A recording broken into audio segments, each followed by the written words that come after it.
अल्हम्दुलिल्लाहि रब्बिल आलमीन वल आक़िबतु लिल मुत्तक़ीन वस्सलातु वस्सलामु अला रसूलिहि मुहम्मद व अला आलिहि व अस्हाबिहि अजमाइन व अला मन तबिअहुम बिइहसानिन इला यौमिद्दीन। अम्मा बअद फ़अऊज़ु बिल्लाहि मिनश शैतानिर रजीम। बिस्मिल्लाहिर रहमानिर रहीम। वसयुजन्नबुहल अत्क़ा अल्लज़ी युअती मालहु यतज़क्का वमा लिअहदिन इंदहु मिन निअमतिन तुजज़ा इल्ला इब्तिग़ाअ वज्हि रब्बिहिल अअला वलसौफ़ यर्ज़ा। सदक़ल्लाहु मौलानल अज़ीम। बुज़ुर्गान मुहतरम और मेरे अजीज़ दोस्तों और भाइयों, अल्लाह जल्ल जलालुहु ने इंसानों के लिए पैगंबर की शख्सियत को मरकज़ी हैसियत दी है कि दुनिया में जो शख्स पैगंबर की सुन्नत पर जितना अमल करेगा उसी कदर वो पैगंबर के करीब होगा, और जिस कदर कोई शख्स पैगंबर के करीब होगा उसी कदर वो अल्लाह जल्ल जलालुहु के करीब होगा। तो ये अल्लाह ने इंसानियत के लिए एक मेयार मुकर्रर किया है कि अल्लाह के करीब जाना चाहते हो तो फिर ये एक तयशुदा मेयार है कि जनाब रसूलुल्लाह सल्लल्लाहु अलैहि वसल्लम के करीब हो जाओ। और नबी करीम सल्लल्लाहु अलैहि वसल्लम के करीब कैसे हो, उसका तरीका ये है कि आप सल्लल्लाहु अलैहि वसल्लम के लाए हुए पैगाम को अपनी ज़िंदगी में ढाल लो। जनाब रसूलुल्लाह सल्लल्लाहु अलैहि वसल्लम की सुन्नत पे अमल करो तो जिस कदर कोई सुन्नत पर आमिल होगा उसी कदर वो पैगंबर के करीब होगा। अल्लाह ने सहाबाए किराम को जो एक हैसियत दी है इम्तियाजी उम्मत में से, उसकी बुनियादी वजह यह है कि सहाबाए किराम की जमात रसूलुल्लाह सल्लल्लाहु अलैहि वसल्लम के करीब है। चूंकि सहाबा को आप सल्लल्लाहु अलैहि वसल्लम की कुर्बत मुयस्सर है और नबी करीम सल्लल्लाहु अलैहि वसल्लम के पैगाम को अमली तौर पर दुनिया को दिखाया भी इसी जमात ने, अमली तौर पर भी और जुबानी तौर पर भी जनाबी नबी करीम सल्लल्लाहु अलैहि वसल्लम के पैगाम को सहाबाए किराम ने पूरी दुनिया में पहुंचाया। यही वजह है कि अल्लाह जल्ल जलालुहु ने इस जमात को एक खास हैसियत दी। और जहां आम इंसान अल्लाह की रजा हासिल करने के लिए तड़पता रहता है, उम्र भर की रियाजत लोगों की अल्लाह की रजा हासिल करने के लिए होती है। अगर कोई शख्स उम्र भर रियाजत करता रहे, सारी जिंदगी रोजे रखे, रात को क़ियाम करे, तहज्जुद पढ़े, अपनी पूरी उम्र इसी तरह गुजार दे, लेकिन वो ये मालूम नहीं कर सकता कि अल्लाह मुझसे राजी है या नहीं है। तो हर इंसान जहां अल्लाह की रजा हासिल करने के लिए तड़पता है, तगोदो करता है, तो सहाबाए किराम को अल्लाह ने ये नेमत अता कर रखी थी कि उनके लिए अल्लाह ने गवाही दी है कि रज़ियल्लाहु अन्हुम, कि इस पाकबाज जमात से अल्लाह तबारक व तआला राजी हुआ। और सिर्फ अल्लाह ही राजी नहीं हुआ बल्कि अल्लाह फरमाता है कि मैंने इनको भी राजी कर दिया, व रज़ू अन, और ये सहाबाए किराम अल्लाह से राजी, यानी दोनों अतराफ एक दूसरे से राजी। अल्लाह सहाबा से राजी है और सहाबाए किराम अल्लाह से राजी। तो ये इस जमात को अल्लाह जल्ल जलालुहु ने खास हैसियत दी, सिर्फ और सिर्फ जनाब रसूलुल्लाह सल्लल्लाहु अलैहि वसल्लम के करीब और आप सल्लल्लाहु अलैहि वसल्लम की सुन्नत पर अमल करने की वजह से। अहले बैत की भी यही सूरत हाल। अल्लाह जल्ल जलालुहु ने अहले बैत को उम्मत में खास हैसियत दी। उसकी बुनियादी वजह भी यह है कि वो जनाबी नबी करीम सल्लल्लाहु अलैहि वसल्लम की सुन्नत को बेहतर तरीके से समझने वाले और बेहतर तरीके से अमल करने वाले थे। हजरत नूह अलैहिस्सलाम अपने वक्त के पैगंबर हैं, उनका सुलभी बेटा है, नसबी बेटा, लेकिन उनके तरीके पे नहीं है और आम लोगों के साथ अजाब की जद में आ गया। जहां आम लोग डूबे हैं वहां पैगंबर का बेटा भी डूब गया। तो हजरत नूह अलैहिस्सलाम ने अल्लाह की बारगाह में फरियाद की कि इन नबनी मिन अहली, कि ये मेरा बेटा मेरे अहल में से है, मेरे घर वालों में से है। व इन वादकल हक, और आपका वादा बरहक होता है। लिहाजा मेरे इस बेटे की हिफाजत की जाए। तो अल्लाह ने क्या जवाब दिया, ए नूह, वो तुम्हारा बेटा तुम्हारे अहल का हिस्सा नहीं है, वो तुम्हारा अहले बैत में से नहीं है, तुम्हारे अहलो अयाल में से नहीं है। क्यों?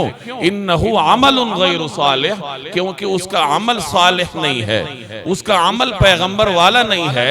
जब उसका अमल पैगंबर वाला नहीं है तो उसको ये हक भी नहीं है कि वो पैगंबर के अहले बैत में से उसका शुमार हो।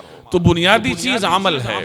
इसी सुन्नत पर अमल ने अहले बैत को अहले बैत बनाया और इसी सुन्नत पर अमल ने सहाबाए किराम नो सहाबाए किराम बनाया। तो पैगंबर की हैसियत मरकजी हैसियत की हामिल है।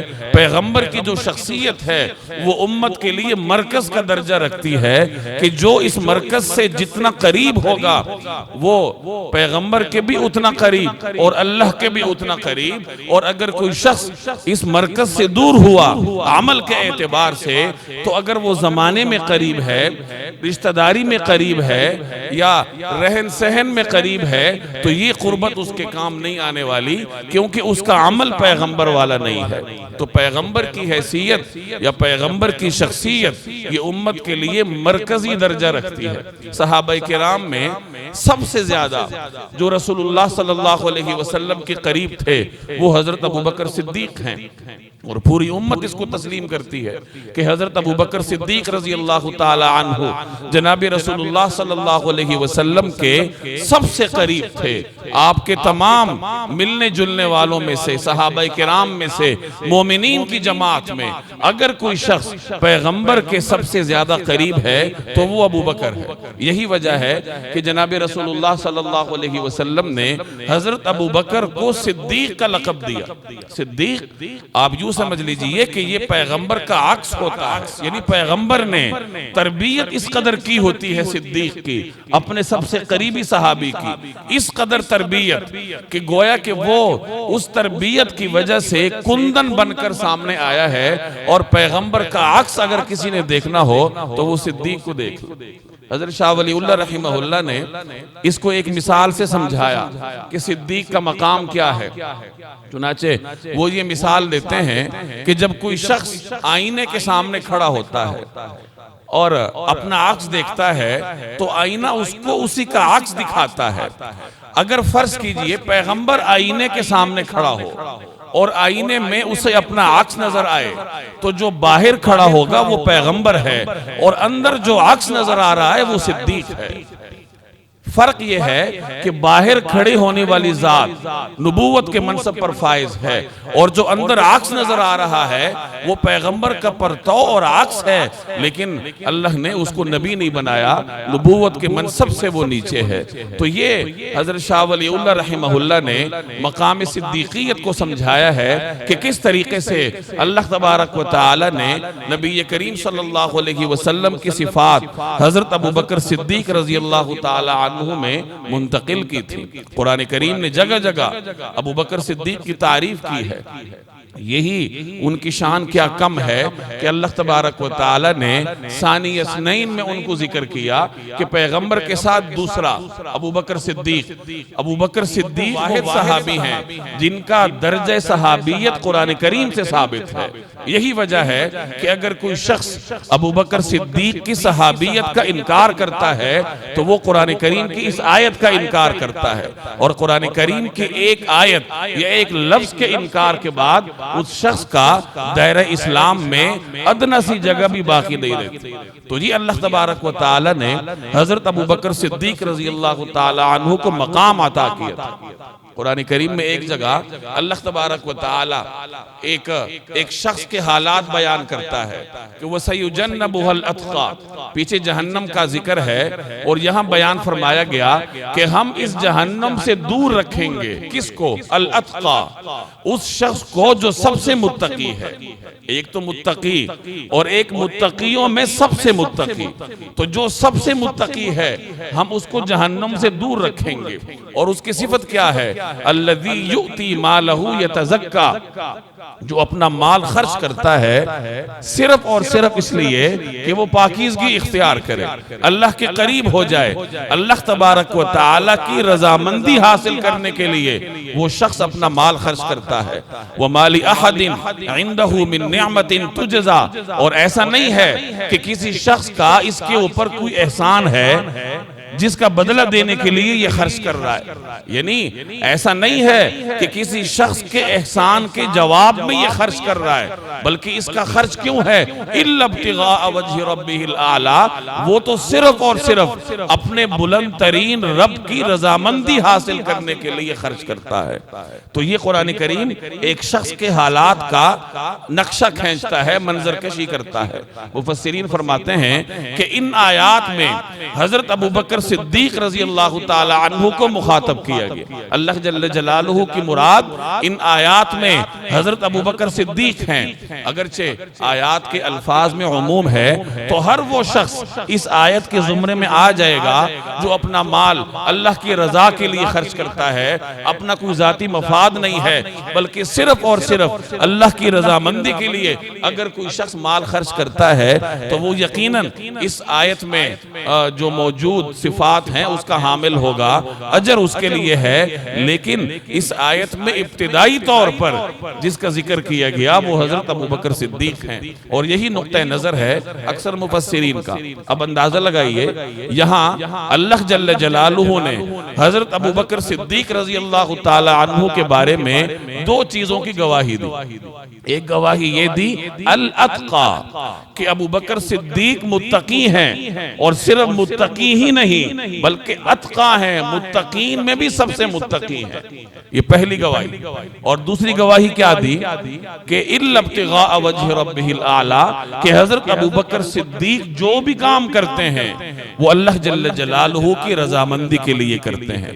ये अल्लाह खुद गवाही दे रहा है कि ये मेरा ऐसा बंदा है कि इसका कोई काम अपनी मर्जी से, अपनी रजा के लिए या अपने मफाद के लिए या किसी दुनियावी मकसद के लिए नहीं होता, बल्कि ये अगर माल खर्च करता है तो ये सिर्फ और सिर्फ अपने बुलंद तरीन रब की रजामंदी के लिए खर्च करता है। तो ये दो सिफात अल्लाह ने हजरत अबू बकर सिद्दीक की बयान की। इसी तरीके से कुरान करीम की एक और आयत भी अबू बकर सिद्दीक के बारे में है।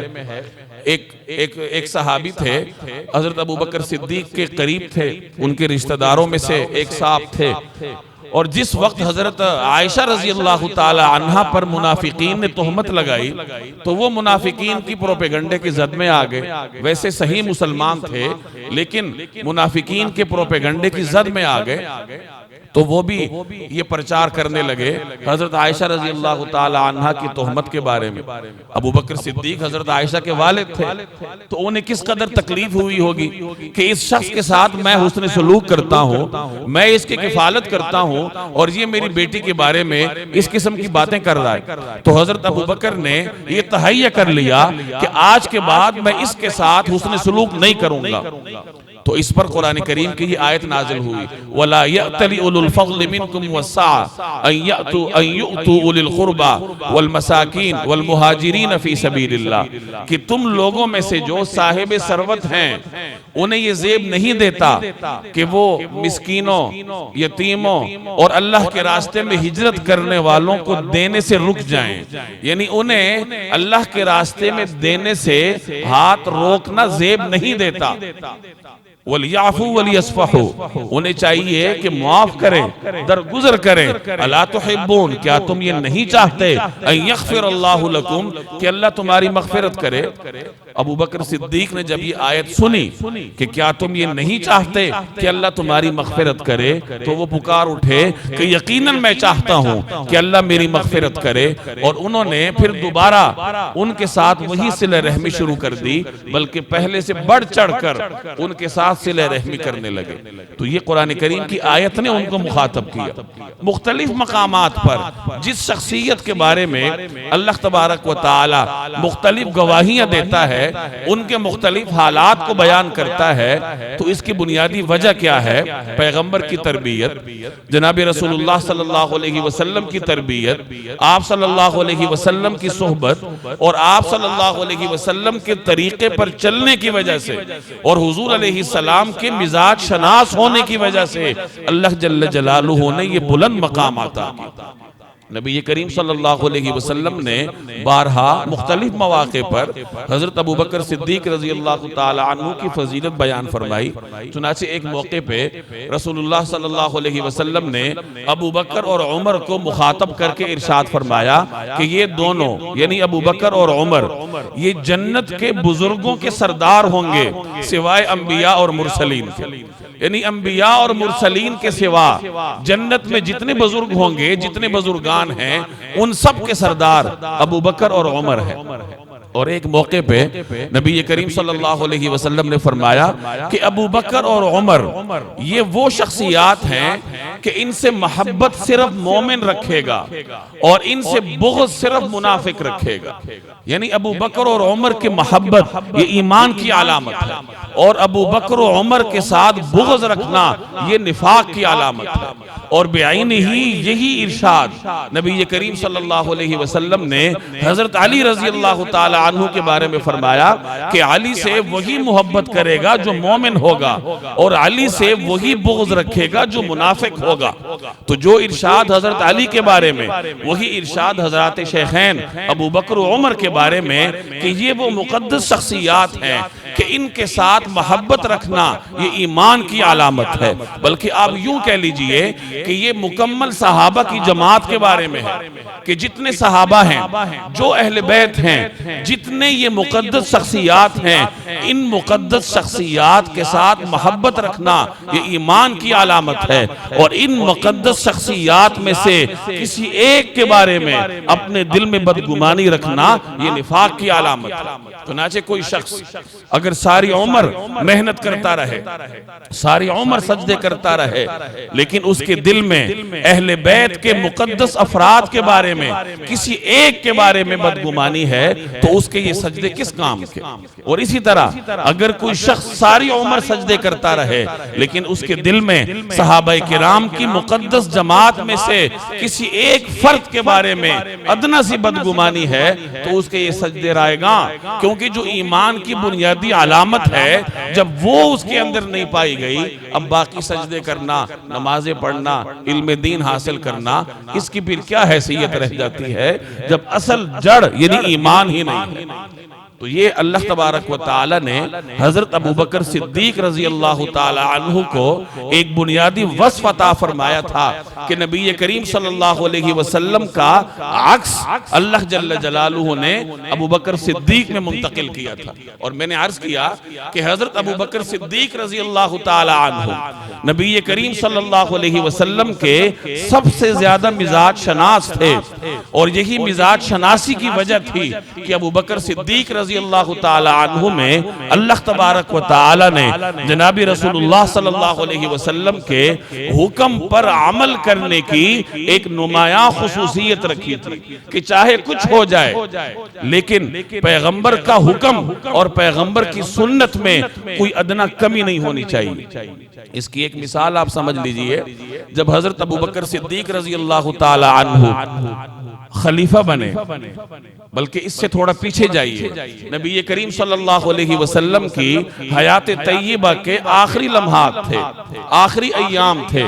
आप सल्लल्लाहु अलैहि वसल्लम ने सल्तनत रूम की कमर तोड़ने के लिए एक लश्कर तरतीब दिया और उसके सिपहसालार हजरत उसामा बिन ज़ैद रजी अल्लाह तआला अन्हु को मुकर्रर किया। उसामा बिन ज़ैद ये आप सल्लल्लाहु अलैहि वसल्लम के मुंह बोले बेटे और आपके आजाद करदा गुलाम हजरत ज़ैद बिन हारिसा के साहिबजादे थे। उम्र में ये कम थे, कम सिन थे, लेकिन आप सल्लल्लाहु अलैहि वसल्लम ने इस अहम तरीन लश्कर की कमांड इनके हवाले की और इनके मातहत हजरत उमर और बड़े बड़े सहाबाए किराम इस लश्कर में इनके मातहत थे। और ये लश्कर रसूलुल्लाह सल्लल्लाहु अलैहि वसल्लम की बीमारी के दौरान रवाना हुआ। मदीना मुनव्वरा से चंद मील के फासले पर इसने क़याम किया, और चूंकि आप सल्लल्लाहु अलैहि वसल्लम की तबीयत खराब चल रही थी, हर सहाबी का दिल लरज रहा था, तो इस लश्कर ने कुछ देर वहां क़याम किया ताकि सूरत हाल कुछ वाज़े हो जाए और रसूलुल्लाह सल्लल्लाहु अलैहि वसल्लम की सेहत के हवाले से मुतमईन होकर फिर वो आगे जाएं। इसी असना में जनाब रसूलुल्लाह सल्लल्लाहु अलैहि वसल्लम इस दार फानी को छोड़ के अल्लाह जल्ल जलालुहु के यहाँ तशरीफ ले गए, दुनिया से रहलत फरमा गए। लश्कर उसामा अभी मदीना की सरहदात पर है। हजरत अबू बकर सिद्दीक खलीफा बनते हैं। अब जैसे ही आप सल्लल्लाहु अलैहि वसल्लम की रहलत की इत्तिला मदीना के कुर्ब जवार में गई, तो मदीना के कुर्ब जवार में जो सहराई और बदवी लोग आबाद थे, जिनके दिल आम तौर पर सख्त हुआ करते थे, नए नए मुसलमान हुए थे, तो उनमें से अक्सर ने मुर्तद होना शुरू किया। इर्तिदाद का फितना फैल गया चारों तरफ, और ये खतरा हुआ कि ये मुर्तदीन कहीं मदीना पे हमला आवर ना हो जाएं। और कुछ ने मुतालबात पेश करने शुरू कर दिए कि हम मुसलमान रहेंगे लेकिन रियासत को ज़कात अदा नहीं करेंगे, ज़कात हमारी मुआफ की जाए। अब ऐसे मौके पे दीन इस्लाम की खिदमत और रसूलुल्लाह सल्लल्लाहु अलैहि वसल्लम के दीन को कायम रखने की खिदमत अल्लाह जल्ल जलालुहु ने अगर किसी से ली तो अबू बकर सिद्दीक थे, जो चट्टान की तरह इन तमाम फितनों के आगे खड़े थे। तमाम खतरे अपनी जगह, लेकिन अगर कोई कौम ये मुतालबा लेकर आती कि हम मुसलमान रहते हैं लेकिन ज़कात मुआफ की जाए, अबू बकर सिद्दीक के दरबार से उनको जवाब मिलता कि पैगंबर के दौर में अगर तुम एक रस्सी भी पैगंबर को बतौर ज़कात अदा करते थे तो अबू बकर वो एक रस्सी भी तुम्हें मुआफ नहीं करेगा, तुम्हें मुकम्मल ज़कात देनी पड़ेगी। जिस तरह दौरे नबवी में पैगंबर को दिया करते थे, पैगंबर के तरीक़ेकार में बाल बराबर फर्क नहीं आएगा, वही सिलसिला चलेगा। अब लश्कर उसामा की रवानगी का मसला था। अब मदीना मुनव्वरा चारों तरफ से गैर महफूज, बनु गतफान के लोग भी थे जो डाका जनी में मशहूर थे, इनकी तरफ से खतरा कि कहीं मदीना पे हमला ना हो जाए, और मुसलमानों की जो रेगुलर फौज है लश्कर उसामा की शक्ल में वो रवानगी के लिए तैयार। तो ऐसे मौके पे सहाबाई किराम के दिलों में ये बात आई कि लश्कर उसामा को कुछ अरसे के लिए मुअख्खर कर दिया जाए। हुजूर अलैहिस्सलाम के हुक्म पे अमल होगा, लेकिन हालात ऐसे आ गए हैं कि कुछ अरसे के लिए फौज को मदीना में होना चाहिए, ताकि मदीना में फौज के रहने की वजह से कुर्ब जवार के कबाइल पर रौब और दबदबा कायम रहे और उनमें से किसी की ये जुर्रत ना हो कि वो मदीना पे हमला आवर हो। तो ये सहाबा के दिलों में ख्याल पैदा हुआ। अबू बकर सिद्दीक ने फरमाया कि ऐसा नहीं होगा, हुजूर सल्लल्लाहु अलैहि वसल्लम जो फैसला फरमा चुके हैं वो वैसे ही नाफिज होगा, लश्कर उसामा हर हाल में जाएगा। और आपने इस मौके पे एक जुमला इरशाद फरमाया कि अगर दरिंदे आकर मदीना मुनव्वरा से अबू बकर सिद्दीक को उचक कर ले जाएं, अगर मुझे ये अंदेशा हो मैं फिर भी लश्कर उसामा को नहीं रोकूंगा। यानी अगर मदीना इतना गैर महफूज हो जाए कि बाहर से दरिंदे आकर मदीना के खलीफा को उठा के ले जाएं, जंगली जानवर, इस कदर बदअमनी हो, लेकिन ऐसे हालत में भी पैगंबर का हुक्म तब्दील नहीं होगा, लश्कर उसामा जाएगा ताकि हुजूर के हुक्म पे अमल हो। अब इस मौके पे कुछ अंसार ने ये तजवीज पेश की कि ठीक है लश्कर उसामा को जाना चाहिए, लेकिन इतना तो कर दें कि सिपहसालार किसी तजर्बाकार को मुकर्रर कर दें। उसामा बिन जैद कमसिन हैं, इतना तजर्बा नहीं है, और इस वक्त बड़े बड़े जर्नेल तजर्बाकार लोग मौजूद हैं, तो खलीफतुर रसूल किसी तजर्बाकार शख्स को सिपहसालार बना दें, इतना तो कर लें। और अंसार ने इस मुतालबे के लिए हजरत उमर को अपना तर्जुमान बनाया और खलीफा की बारगाह में भेजा कि खलीफा की खिदमत में ये दरखास्त पेश कर दो कि अगर लश्कर ने जाना ही है तो फिर सिपहसालारी किसी तजुर्बाकार के हवाले कर दी जाए, ताकि ये अहम मोड़ मुसलमानों के लिए खतरात कम से कम इसमें साबित हो। हजरत उमर गए हजरत अबू बकर की खिदमत में और जाकर ये बात पहुंचाई कि इस तरह लोग चाहते हैं कि आप किसी तजर्बाकार को मुकर्रर कर दें। तो हजरत अबू बकर ने हजरत उमर को मुखातब करके इरशाद फरमाया कि खत्ताब के बेटे तुझे क्या हो गया? अबू बकर पैगंबर का फैसला कैसे तब्दील करे कि जिस उसामा बिन जैद को पैगंबर ने सिपहसालार बनाया है, ख्वाह वो कमसिन ही सही, अबू बकर की क्या मजाल है कि वो अपनी मसलहतों के पेश नजर पैगंबर के फैसले को तब्दील कर दे। ये मकाम सिद्दीकियत है कि पूरे सहाबा किराम के दिलों में अंदेशे हैं, वसवसे हैं, लेकिन सिद्दीक अपने दिल में उसी सिद्दीकियत और उसी ईमान को लेकर डट के खड़ा था कि कुछ हो जाए लेकिन पैगंबर के फैसलों में बाल बराबर भी कमी ना आए।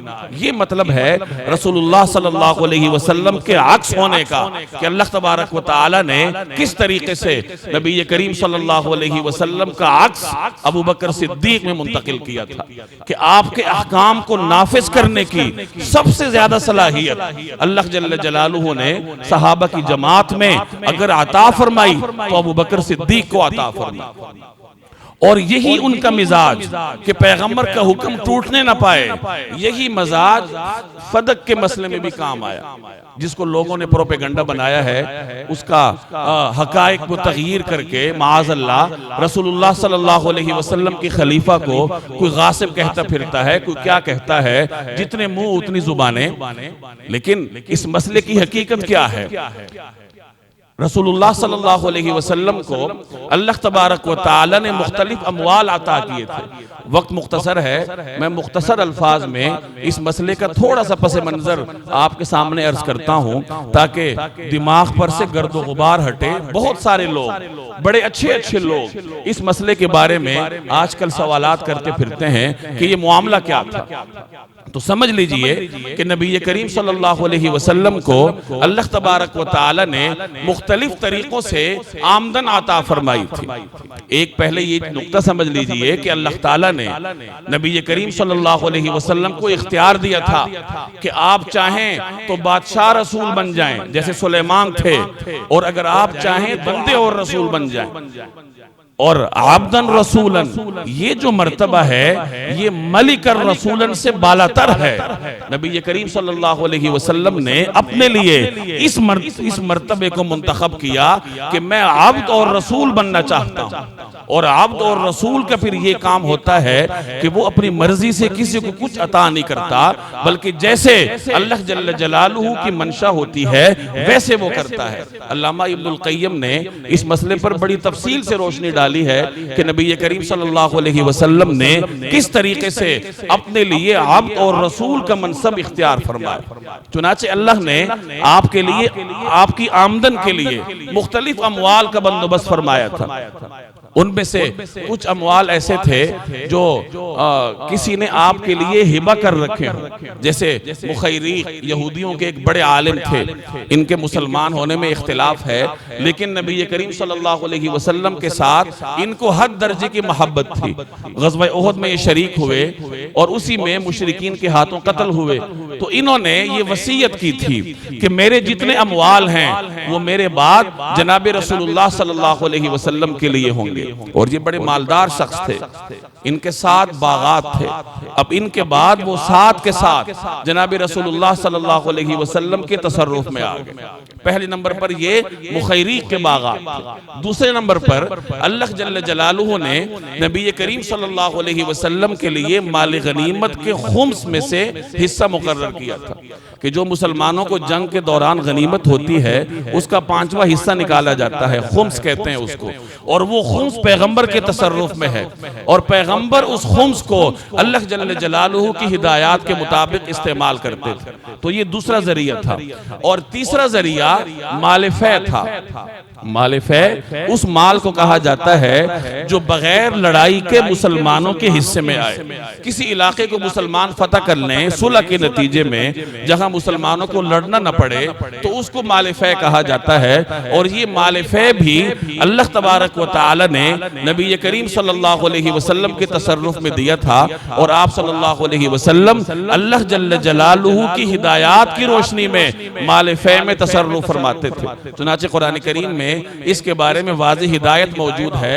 मा अफ़ा अल्लाहु अला रसूलिही मिन अहलिल कुरा फलिल्लाहि वलिर्रसूल वलिदिल कुर्बा वल यतामा वल मसाकीन वब्निस सबील, कि अल्लाह ताला अपने पैगंबर को जो माल फै अता करता है तो उसके मसारिफ ये हैं कि वो अल्लाह के लिए है, पैगंबर के लिए है, रिश्तेदारों के लिए है, पैगंबर के कराबतदारों के लिए और दीगर मुसलमानों के मसाकीन के लिए। माल फै में चंद मशहूर जमीनें थी, जायदादें थी।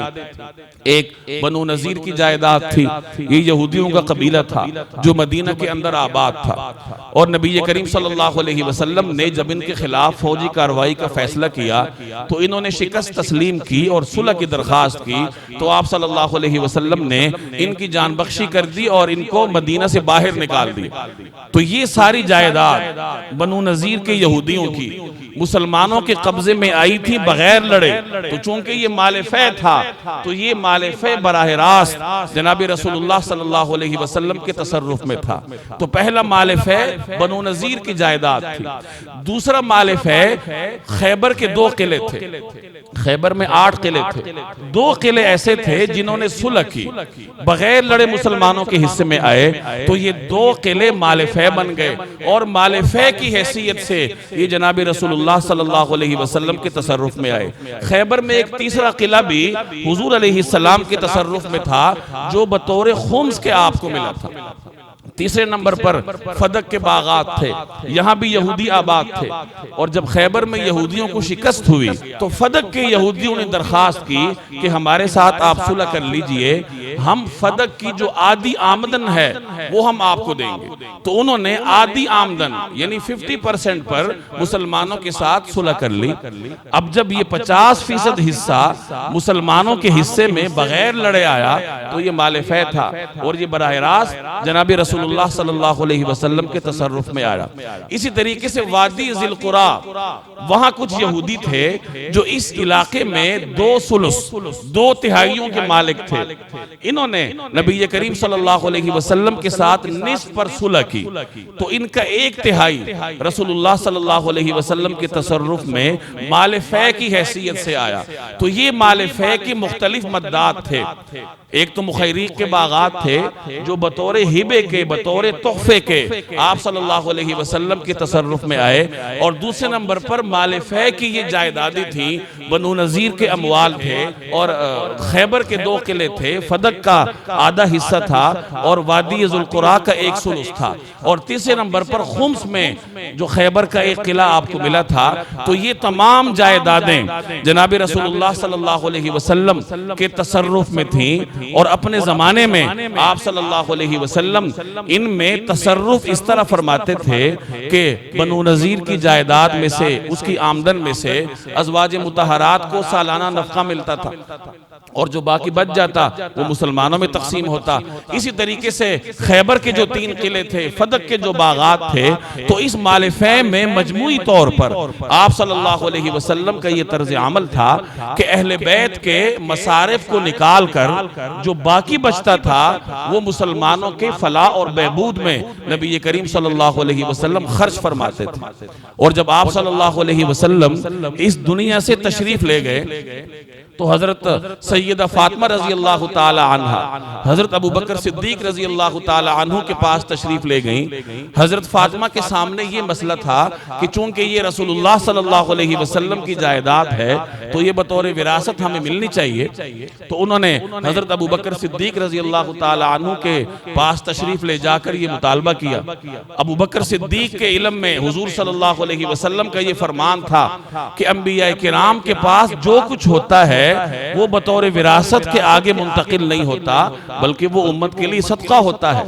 अब मुमकिन है कि सैयदा फातिमा रजी अल्लाह ताला अन्हा इस फरमान से लाइलम हो और वो इसको विरासत समझकर अबू बकर सिद्दीक के पास गई हो, लेकिन जब अबू बकर सिद्दीक ने सैयदा फातिमा को हजरत रसूलुल्लाह सल्लल्लाहु अलैहि वसल्लम का ये फरमान सुनाया, तो फिर जाहिर है कि सैयदा फातिमा अपने अब्बा जान का फरमान सुनकर मुतमईन हो गई। हजरत फातिमा रजी अल्लाह ताला अन्हा से क्या किसी को ये उम्मीद हो सकती है कि वो माल के लिए अपने वालिद के सबसे करीबी दोस्त से नाराज हो जाएं और फिर उम्र भर उनसे बात ही ना करें?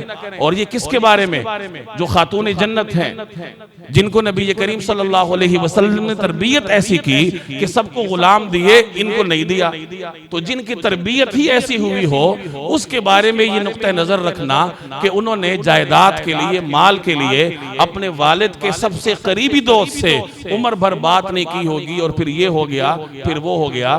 तो ये नजरिया कोई इल्मी बुनियाद पे नहीं है। जिस आदमी को अल्लाह ने अदना दर्जे की अकल दी हो, तो उसके सामने मामला खुला है कि जिस शख्सियत ने अपनी अरबों रुपए की दौलत पैगंबर के कदमों पर निछावर कर दी, उससे ये कैसे उम्मीद रखी जा सकती है कि वो पैगंबर की सबसे लाडली साहिबजादी को उसका अपना हक नहीं देगा। चुनाचे यही वजह है कि हजरत फातिमा ने जब हजरत अबू बकर सिद्दीक के पास जाकर अपना मामला पेश किया, तो अबू बकर सिद्दीक रजी अल्लाह ताला अन्हु ने फरमाया कि हुजूर अलैहिस्सलाम की रिश्तेदारी को निभाना अबू बकर के लिए अपनी जाती रिश्तेदारी निभाने से बेहतर है।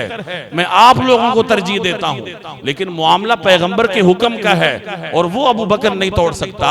तो इस फदक के या जितने भी हुजूर अलैहिस्सलाम के अमवाल थे, इसमें जैसे हुजूर अलैहिस्सलाम तसर्रुफ फरमाते रहे, वैसे ही आगे तसर्रुफ चलता रहेगा।